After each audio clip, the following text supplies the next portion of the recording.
أعوذ بالله من الشيطان الرجيم. أعوذ بالله من الشيطان الرجيم. بسم الله الرحمن الرحيم. بسم الله الرحمن الرحيم. الذين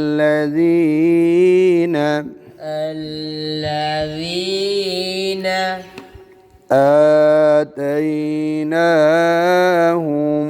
الكتاب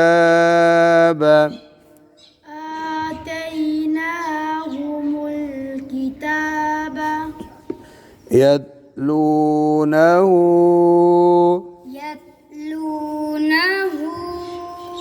حق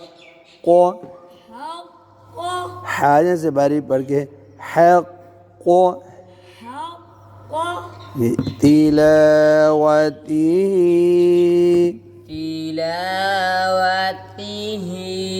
ये ती को लंबा क्यों कह रहे थे? तिलावत। अब वक़फ़ की निशानी क्या है? तो है। तो आखिरी हरफ क्या है? हाँ के नीचे खड़ी ज़ेर है, तो वक़फ़ करते हुए खड़ी ज़ेर पढ़नी है नहीं। तो हो जाए ता ज़ेर हा हक़ तिलावतिह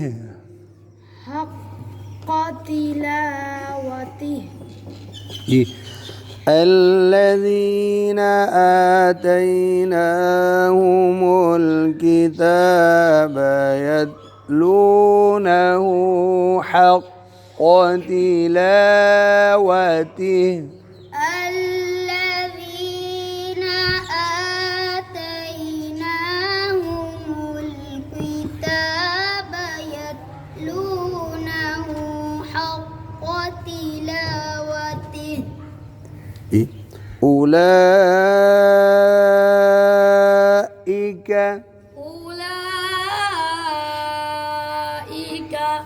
يؤمنون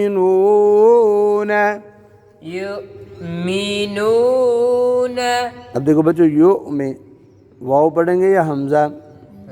हमज़ा। और जो नीचे वाव है बी। अब वक़फ़ करेंगे तो ज़े खड़ी ज़ेर पढ़ेंगे युमिनून बिह जी। उलाइक युमिनून बिह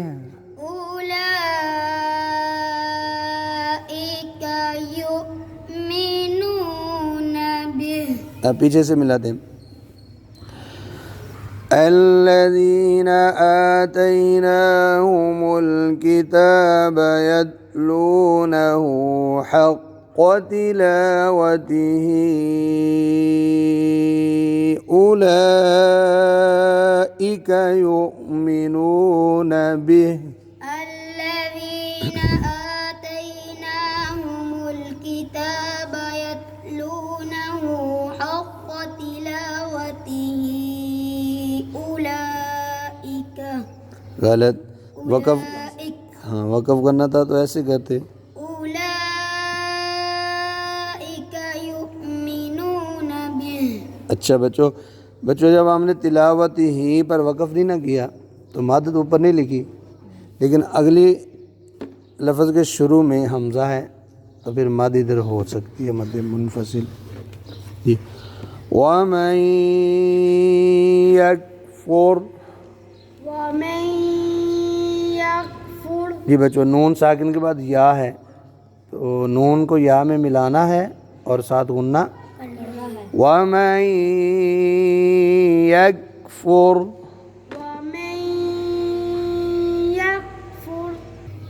बिही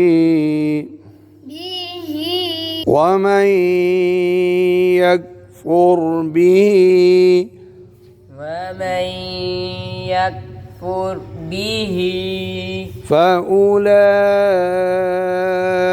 فأولئك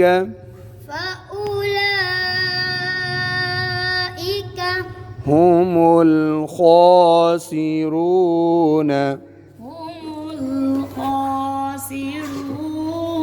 अब वक़फ़ करना है तो नून की ज़बर नहीं पढ़ना हुमुल खासिरून हुमुल नाक में ना पढ़ो हुमुल हुमुल खासिरून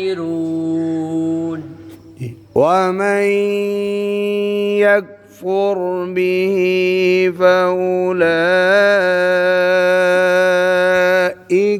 हुमुल खासिरून